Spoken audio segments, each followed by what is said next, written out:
It might be harder than you think to find the alternative side of the conversation we just had, but we're determined to do so. And this season, we're going to search high and low for defenders of what would be called illiberal democracies. Because there are multiple conversations happening around the world within different societies about the merits of traditional liberal democratic values. You're not going to find too many academics because, of course, it would be a dangerous world to live in for an academic to not have academic freedom. You're not going to find a ton of people in the media, certainly. In other words, you're not going to find a ton of people who do shows like this and who would appear on shows like this to be defending the idea that we shouldn't be doing shows like this, that we shouldn't be having open, free, fair conversations. But we know there are plenty of backers of some of these political movements around the world and others in more conservative parts of societies that simply feel like liberal democratic institutions have not served them well, have left them behind, have not upheld their end of democratic bargains, and so therefore need to be reformed and potentially reined in. And we're going to look for those guests to provide you, that balanced perspective. We had a conversation today with somebody who's, I think, truly a defender of the most elemental elements of liberal democracy. But there are those who truly do have serious questions and skepticism about liberal democracy, those values, those institutions. And it's not necessarily that they don't want to see freedom of the press or free speech, or that they don't want to see freedom of courts. It's just they believe that those institutions have been corrupted in a way that now need to be reined in. And I think that is a perspective worthy of exploring. And I look forward to doing so as we look for guests who can come on and bring some of that perspective to our audience. We want to be as balanced as we can in these. As we wrap the show today, I do simply want to offer one thing that we didn't get to specifically with Fulton, but is an area that I'm looking out for, which is we've already established that many democratic countries in the world, places where there are free and fair elections, have chosen to move in a direction of strongman leaders that are, in some cases, very flagrantly rolling back freedoms of the press.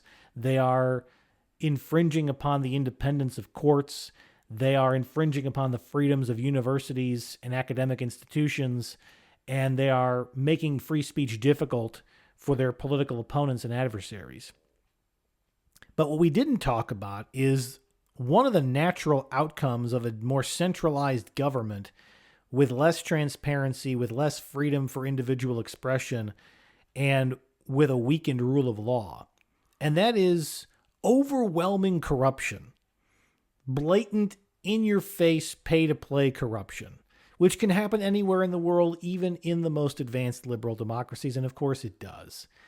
But the kind of corruption that allows small numbers of individuals to exert outsized control over the levers of economic output that allow them to maintain their place in society without adding additional value, and critically, while crushing competitors who would otherwise be innovating and pushing society forward through competition. This is a cost of illiberal systems that I don't think can be underestimated, and I would encourage our global audience to take into consideration as you look at different political movements. The reason that freedom is so valuable and so important for expression and for exploration is because it leads to innovation. And it is innovation and competition that can lead to a better life for everybody because of the discoveries that come through entrepreneurship, through academic exploration, and through challenging the status quo. Perhaps the worst thing about an illiberal democracy, or at least the danger that even proponents acknowledge exists, is that a small group of individuals seizes the majority of power in a way that crushes innovation and competition, that hardens the rules in their favor to enrich themselves, despite the fact that they add diminishing levels of value, holding everybody back. And this potentially is a danger that doesn't get talked about enough in the context of the value of democracies, or at least the value of free and fair election democracies, but it is one of the consequences that affects people the absolute most. Because it's bad enough not to be able to have a conversation in public. It's bad enough not to know that there's an impartial judge that will hear your case and that can appeal your legal situation. It's bad enough not to have the spotlights of a free and fair press.